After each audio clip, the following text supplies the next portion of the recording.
ஒரு பெர்சன அரெஸ்ட் பண்ணதுல ஆரம்பிச்சு, அவர மேஜிஸ்ட்ரேட் முன்னாடி ஹேண்ட் ஓவர் பண்றது வரைக்கும், ஒரு லாங் ப்ரொசீஜர போலீஸ் ஃபாலோ பண்ண வேண்டியிருக்கு. இந்த ப்ரொசீஜரோட பேரு தான் அரெஸ்ட் ப்ரொசீஜர் அப்படின்னு நம்ம சொல்லுவோம். இந்த அரெஸ்ட் ப்ரொசீஜர பத்தி தான் இன்னைக்கான வீடியோல பார்க்க போறோம். வீடியோக்குள்ள போறதுக்கு முன்னாடி நம்ம சேனல் எட்டிட்ட சப்ஸ்கிரைப் பண்ணிடுங்க. முதல்ல அரெஸ்ட் பண்றதுல என்னென்ன ப்ரொசீஜர் இருக்கு அப்படிங்கிறத ஒரு சம்மரியா பார்த்துருவோம். அதுக்கப்புறம் அதுக்குள்ள இருக்க சப் டாபிக்ஸ்குள்ள போவோம். உங்களுக்கு ஃபர்ஸ்ட் ஆஃப் ஆல் அரெஸ்ட்னா என்ன? அதோட டைப்ஸ் என்ன அப்படிங்கிறதே தெரியாது அப்படின்னா, இதுக்கு முன்னாடியே அரெஸ்ட் அண்ட் டைப்ஸ் பத்தி நான் ஒரு வீடியோ மேக் பண்ணியிருக்கேன். அதுக்கான லிங்க் ஐ பட்டன்ல குடுக்குறேன். அந்த வீடியோ பார்த்துட்டு வந்து இந்த வீடியோ பார்த்தீங்கன்னா, உங்களுக்கு ரொம்ப யூஸ்ஃபுல்லா இருக்கும்.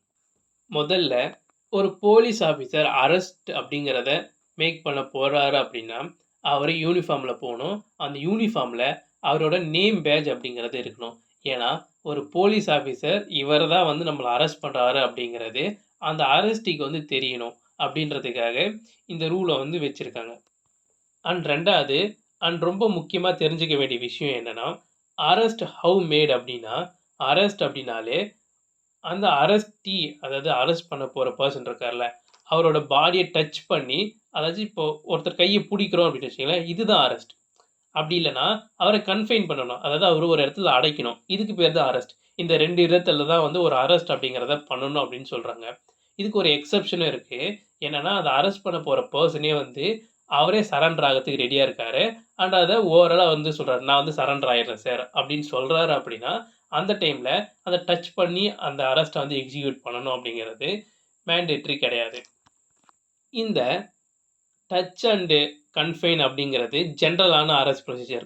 இன் கேஸ் அரெஸ்ட் பண்ண போற பெர்சன் வந்து அரெஸ்ட்ட எவேட் பண்ணணும். அதாச்சும் எஸ்கேப் ஆயி ஓடணும் அப்படின்னு பார்க்குறாரு அப்படின்னா, அந்த டைம்ல நெசசரி மீன்ஸ யூஸ் பண்ணலாம் அப்படின்னு சொல்லிட்டு இந்த செக்ஷன் சொல்லுது. நெசசரி மீன் அப்படிங்கிற இந்த வார்த்தை இங்க எத மீன் பண்ணுதுன்னா, ஈவன் வயலன்ஸ கூட வந்து யூஸ் பண்ணலாம் அப்படிங்கிறத தான் வந்து இந்த இடத்துல சொல்ல வராங்க. அஃபென்ஸோட நேச்சர பொறுத்து அந்த அக்யூஸ்டுக்கு இல்லன்னா அந்த அரெஸ்ட் பண்ண போற பெர்சனுக்கு ஹேண்ட் கஃப் போடலாம் அப்படிங்கிறதையும் இங்க சொல்லியிருக்காங்க. அவ்வளோதான். இதுதான் வந்து அரெஸ்ட்.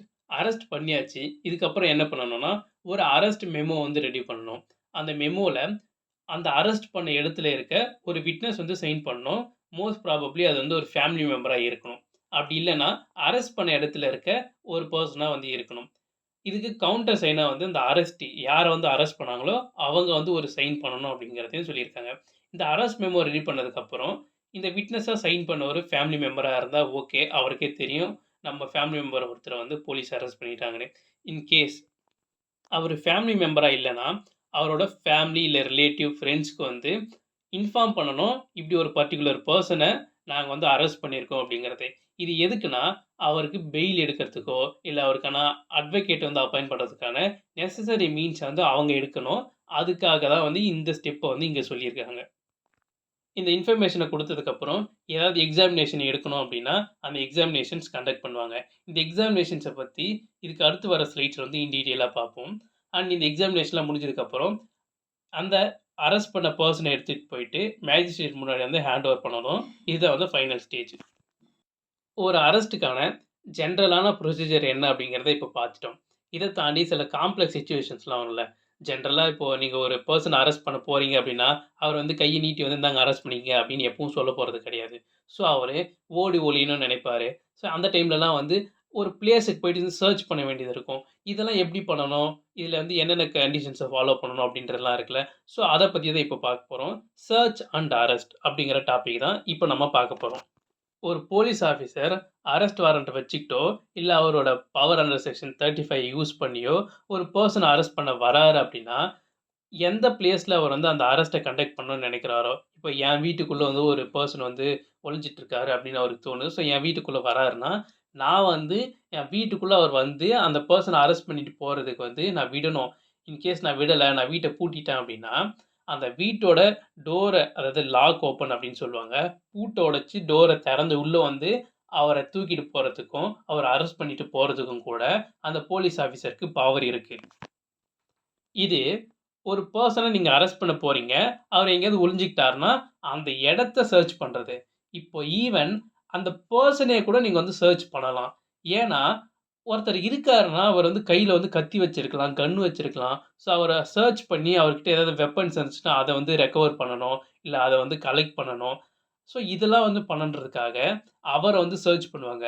அவர்கிட்ட ஏதாச்சும் விலை மதிப்பான பொருள் இருக்கு அப்படின்னு வச்சுக்கங்களேன். நார்மல் அப்பியரன்ஸ தாண்டி.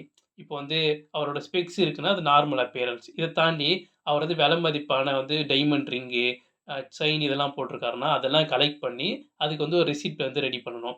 நாங்க வந்து இவர்ட்ட வந்து இத்தன ஒரு கோல்ட் செயினு, ஒரு கோல்ட் ரிங்கு இதெல்லாம் வந்து கலெக்ட் பண்ணியிருக்கோம் ரெசிப்ட் ரெடி பண்ணி, அத வந்து அந்த அரெஸ்ட் பண்ண பெர்சன்ட்ட குடுப்பாங்க. அண்ட் இது மட்டும் இல்லாம, அவர்கிட்ட ஏதாவது அஃபென்சிவ் வெப்பன்ஸ் லைக் இந்த கன்னு, கத்தி இதெல்லாம் இருக்குன்னா, அத கலெக்ட் பண்ணி, அத வந்து மேஜிஸ்ட்ரேட் முன்னாடி ஹேண்ட் ஓவர் பண்ணுவாங்க. ஸோ இந்த மாரி சர்ச் பண்றதுக்குமே கூட போலீஸ்க்கு வந்து பவர் இருக்கு. இதுக்கு அடுத்து நம்ம பார்க்க போறது, எக்ஸாமினேஷன் ஆஃப் அரெஸ்டீ. அதாவது ஒரு பெர்சன அரெஸ்ட் பண்றாங்கன்னா, அவர வந்து எக்ஸாமினேஷன் பண்ணுவாங்க. எக்ஸாமினேஷன் அப்படிங்கிறது இந்த இடத்துல என்னன்னா, மெடிக்கல் எக்ஸாமினேஷன் பண்ணுவாங்க. அது எதுக்கு பண்ணுவாங்க? ஏன் பண்ணுவாங்க? அப்படிங்கிறதுக்கு 3 டிஃபரண்ட் டைப்ஸ் ஆஃப் எக்ஸாமினேஷன்ஸ் வந்து இங்க சொல்றாங்க.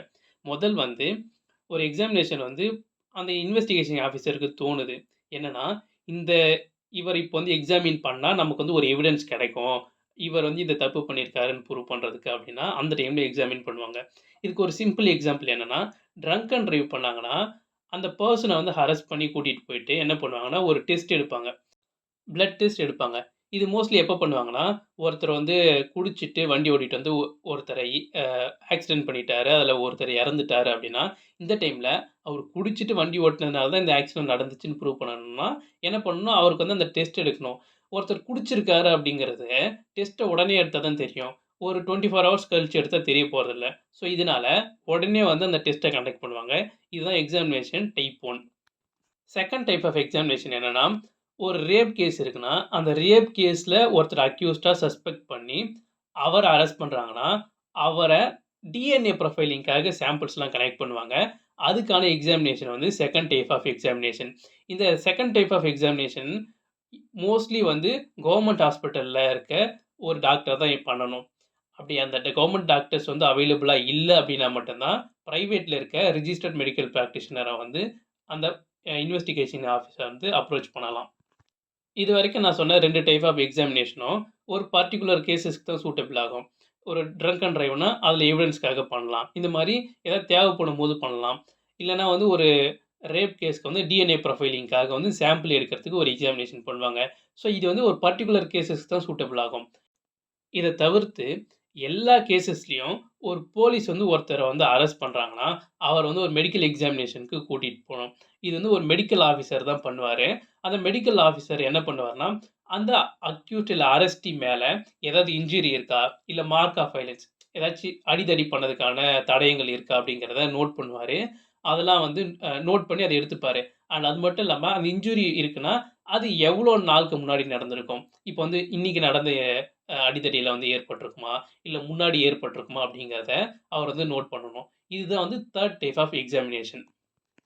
இதுல நம்ம தெரிஞ்சுக்க வேண்டிய இன்னொரு முக்கியமான விஷயம் என்னன்னா, இந்த எக்ஸாமினேஷன் வந்து அந்த அரெஸ்ட் பண்ற பெர்சன் வந்து ஒரு வுமனா இருக்காங்கன்னு வச்சுக்கங்களேன். அந்த அக்யூஸ்ட் வந்து ஒரு லேடியா இருக்காங்கன்னா, அந்த டைம்ல இந்த எக்ஸாமினேஷன வந்து ஒரு லேடி மெடிக்கல் பிராக்டிஷனர் தான் பண்ணணும் அப்படிங்கிறத எல்லா செக்ஷன்லயுமே ரொம்ப தெளிவா சொல்லியிருப்பாங்க. ஸோ, இதுக்கப்புறம் நான் சொல்லப் போறது தான் மிஸ்செலேனியஸ் ப்ரொவிஷன்ஸ் மாரி தான். ஐடென்டிஃபிகேஷன் அதாச்சு இந்த பர்ட்டிகுலர் பெர்சன் தான் வந்து அந்த அஃபென்ஸ பண்ணாரு அப்படின்றதுக்கு ஒரு ஐ விட்னஸ் இருக்குன்னா, அவங்கள கூப்ட்டு இவர தான் வந்து அந்த அக்யூஸ்டா அப்படிங்கிறத ஐடென்டிஃபை பண்ணலாம்.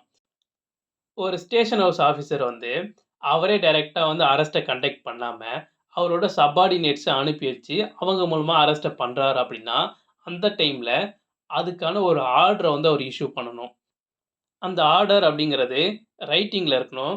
அண்ட் வந்து யாருக்கு அகைன்ஸ்ட்டா வந்து இந்த அரெஸ்ட் வந்து அவங்க கண்டக்ட் பண்ண போறாங்க அப்படிங்கிற நேம் இருக்கணும். அண்ட் என்ன அஃபென்ஸ் வந்து அவர் பண்ணியிருக்காரு. காஸ் ஆஃப் அரெஸ்ட் என்ன அப்படிங்கிறதையும் சொல்லியிருக்கணும். இந்த அரெஸ்ட் ப்ரொசீஜர் அப்படிங்கிற இந்த பர்ட்டிகுலர் டாபிக் இதோட முடியுது. உங்களுக்கு புரிஞ்சிருக்கும்னு நெனைக்கிறேன். நான் வந்து செக்ஷன் பை செக்ஷன் வந்து இங்க சொல்லல.